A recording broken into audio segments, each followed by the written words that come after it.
And I do believe that the second question might be more relevant. Why a dual approach?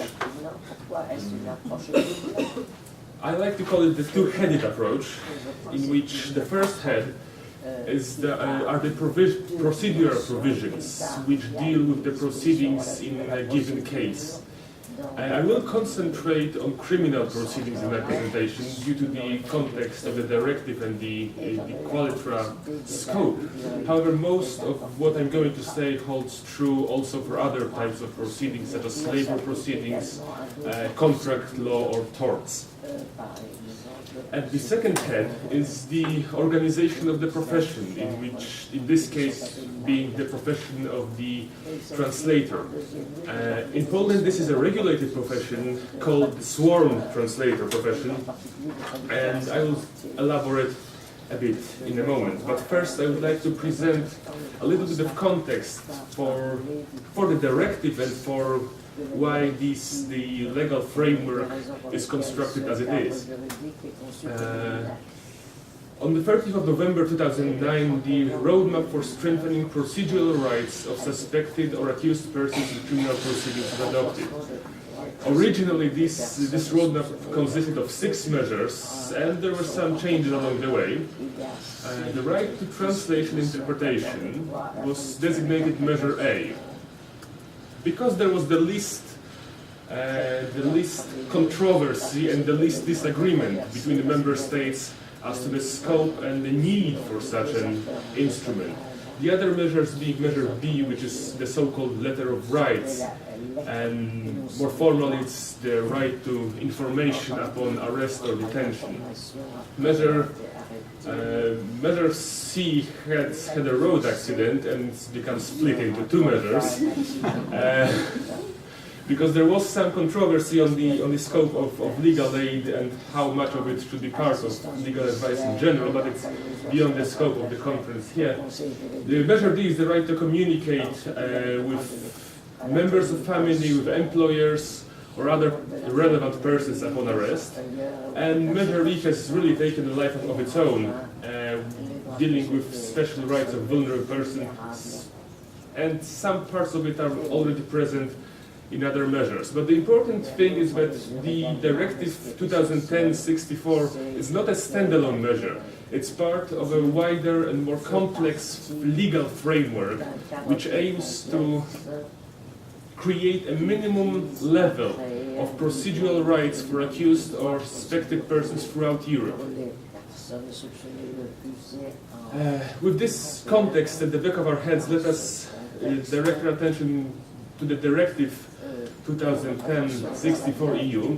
This little symbol in the corner means that the quotes on the screen are taken directly from the legal text. And these 2 paragraphs are recitals from the directive, the introduction and the ideology behind the directive. And as we can already see, this directive should ensure that there is free and adequate linguistic assistance.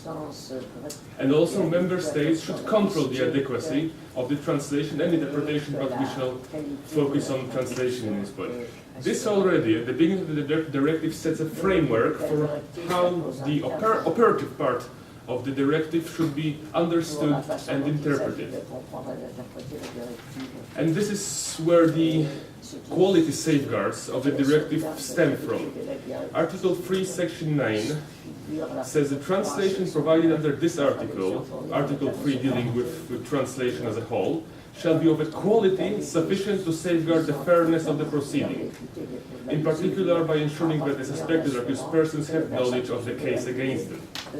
This is what I said at the beginning that was already mentioned in the previous presentations. The whole idea behind the translation and translation of high quality in criminal proceedings is that the accused or suspected persons can effectively and efficiently exercise their right to defense. And Article 5, Section 1 imposes an obligation on the member states implementing the directive to put in place mechanisms that would allow the control and the assurance that the quality provided to courts will be of the translation provided to courts will be of quality sufficient to meet the needs of Article 3, Section 9. Article 2, Section 8 deals with interpreting, so will not bother with it at this point.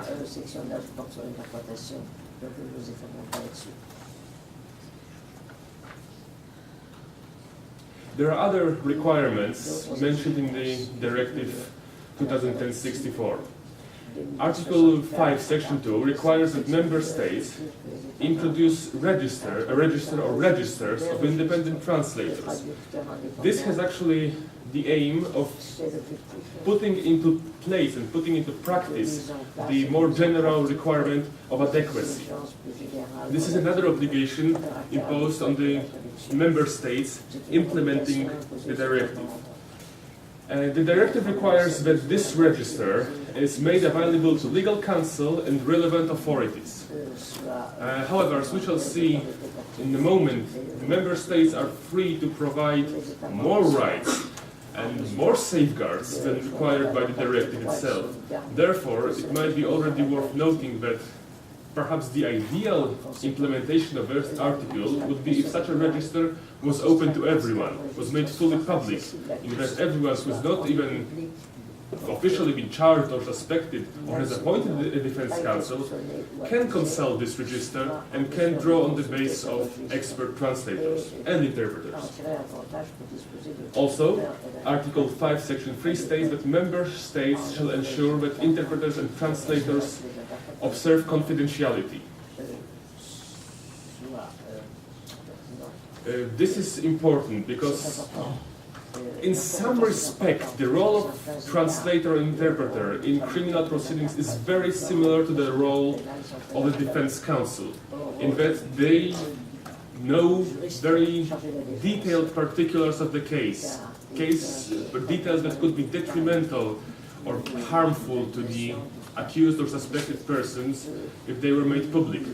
Therefore, one of the requirements for high quality and high trust in the translation and interpretation provided for courts is that the accused person has full confidence that those details would never leave the courtroom or the work area of the translator in case of written translation.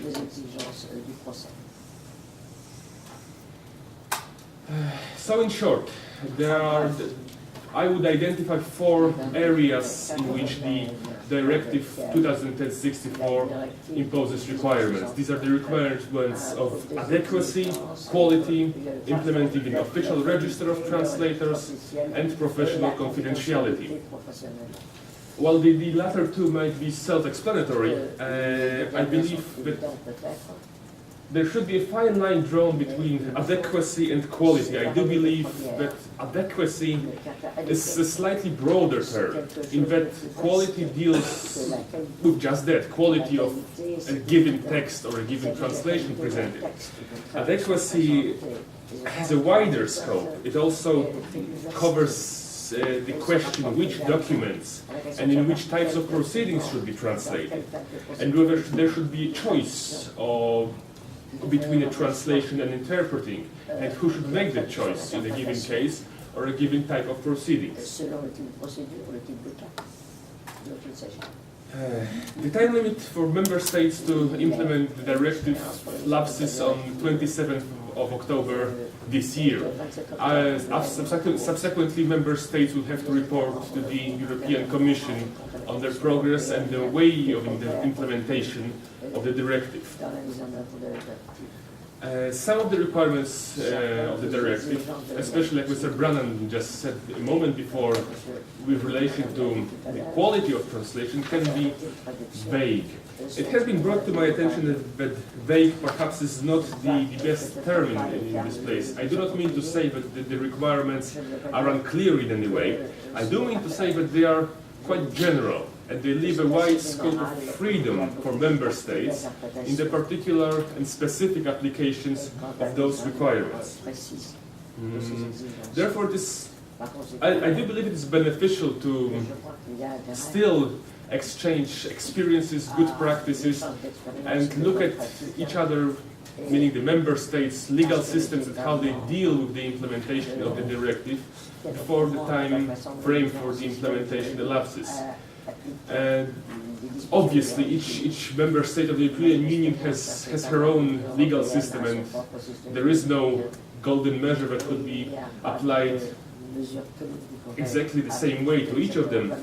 However, I do believe it is beneficial to present a case study, and in this particular instance, the case study will be based on the example of Poland. Perhaps to draw inspiration, draw some ideas in order how to implement the directive in other member states, naturally taking into account the particulars of their own legal systems. So after this quite lengthy introduction, let's examine the first head, so to speak, of the implementation of the directive, which are the procedural provisions. In this case, since we're talking about criminal proceedings, I'll be talking about the Act of 6 June 1997, the Criminal Procedure Code, which deals with all criminal proceedings in Poland, including those at the stage of preliminary proceedings, which are generally carried out by the police. And interestingly, there's only one article dealing with interpreters and translations, and I'll focus on the translating part. A translator should be summoned if there is need to translate into Polish a document drafted in a foreign language, or conversely, or to make the accused aware of evidence carried out. And that is all. That is all that is said about translation. Paragraph 1 deals with interpreting. But this already marks some very important minimal standards on how translation in criminal proceedings should be handled. First of all, naturally, it's handled both ways, i.e., documents drafted in court proceedings in the Polish language need to be translated for the accused person into their own national language. Conversely, documents which are used in proceedings, for example in international proceedings, which are drafted in a foreign language, need to be translated into the language of the court, which is Polish. Also, any evidence which is carried out, any motions of evidence, testimonies accepted in writing, opinions on legal provisions of foreign countries which are drafted in foreign languages have to be translated for the benefit of the accused persons. And paragraph 3 of Article 204 is very important because it states that every provision on court experts which can be applied to translators should be applied to translators. Therefore, the following provisions I will be talking about will deal with court experts, but we have to keep in mind that whenever court expert is mentioned from now on, it will also cover translators and also interpreters. As was already mentioned, there is this term of essential documents which need to be translated as required by the directive. Decisions depriving of liberty, charges, indictments, and final judgments. And as Mr. Brannan has already said, states might consider other documents essential enough. And in the Polish legal system, it is implemented that any decision presenting, supplementing, or amending charges, i.e. the requirement of charges, is fulfilled. Indictment, again, it's just repetition of what's required by the directive. Any decision including judgments that can be appealed or concludes the proceedings. This is actually a very broad term, and it's much broader than required by the directive, because it not only includes judgments and final decisions that conclude the proceedings, such as the discontinuation of proceedings, but also includes decisions on bail, on police supervision, on issuing an European arrest warrant, and other vital decisions. The right to waive translation in favor of interpreting as allowed by the directive is also implemented, but it's reversed. It is the accused person who can waive the right to translation in favor of interpreting, and not the court. The court cannot impose interpreting on the accused person if they wish to receive a written translation. This is one of the safeguards, and actually I believe it's a response to what Mr. Brennan noted in his presentation, that this is the sole and free decision of the accused person, whether they deem that interpreting is enough for them. And there are also some specific cases. As mentioned before, the European arrest warrant proceedings require their own translation regime, as expressly required by recital 15 of the directive. There are also minor offences, such as traffic offences, speeding offences, or minor disorderly behaviour that is not dealt in Poland by the Criminal Procedure Code, but a different act, which is the Code of Proceedings in Minor Offences. The Ministry of Justice of Poland is currently presenting a draft law which would extend the previously mentioned rules on criminal proceedings to both European arrest warrants and such minor offences. And these last two considerations, the essential documents and the types of proceedings, are a reply to what I identified initially as adequacy. And now let's talk a bit about quality. I know I'm running low on time, so I'll try to be brief. I will not be reading all the slides, therefore. Only persons known to possess sufficient skills can be experts, i.e. they can be translators. There are persons who cannot be translators in a given case for reasons of objectivity, persons who are personally involved in the case, who have acted in the case as defense counsels, attorneys, prosecutors, judges, obviously, and also confessors who are blanketly accepted as evidence in Polish proceedings. The judge can appoint a new translator or commission a new translation if they deem that the existing translation is incomplete, unclear, or of low quality. This, however, is a very interesting practical consideration, because the judge isn't often qualified to decide if the translation is of sufficient quality or not. And this is a place where the defense counsel should be very active and should scrutinize the quality presented in criminal proceedings to ensure that the requirements are fulfilled.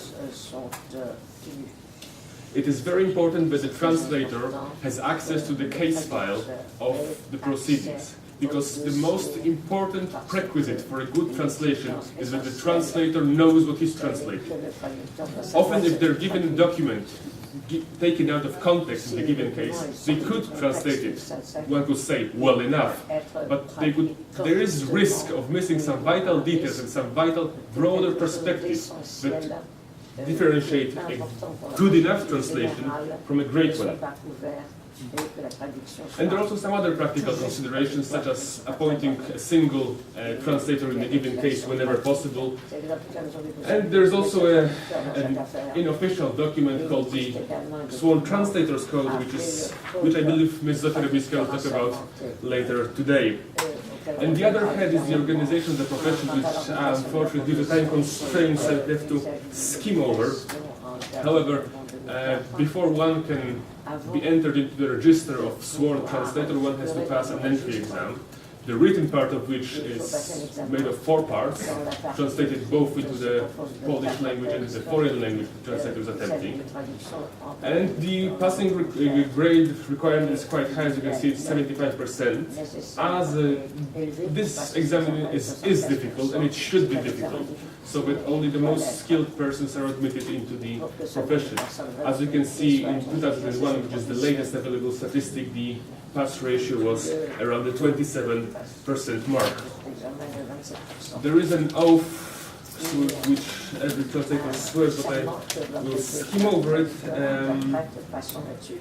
And there are three very important considerations from the Act which regulates the sworn translator profession, which is a regulated profession in Poland. Translators are required to observe diligence and objectivity.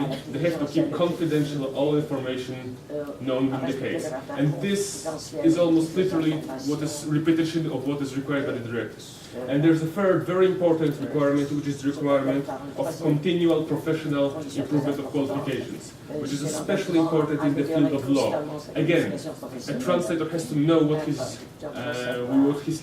translating, and it's impossible without a thorough grounding in the legal system. There is also a professional responsibility commission set up, which can decide on particularly severe breaches of translator obligations, and penalties range from a warning up to a prohibition on the performing of the profession.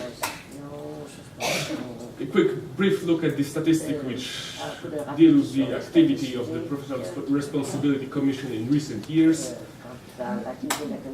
And in conclusion, the first head of assurance of quality, the procedural provisions. Wide access to translation, meaning the scope of essential documents should be as wide as it is reasonably. The persons appointed as translators in criminal proceedings should have sufficient skills required to provide great translation. This is in part enforced by the second head, which is the organization of the profession. Objectivity, the possibility to change a translator by the court, especially the defense counsel so requires. The access to the case file by the translator and practical considerations such as the consistency. And on the other hand, the organization, the official register which is required by the directive. An examination which would decide who gets to perform the regulated profession. Requirements of diligence, objectivity, confidentiality and continuous improvement of qualifications, and a professional responsibility which would safeguard all the above mentioned requirements. As I said, this is not a template, this is not a golden rule, this is perhaps an idea or an inspiration from which other countries could try to draw their own ideas and their own way of implementing the directive. So I'll be open to any questions you might have, whether after the panel or informally during the breaks. Thank you very much.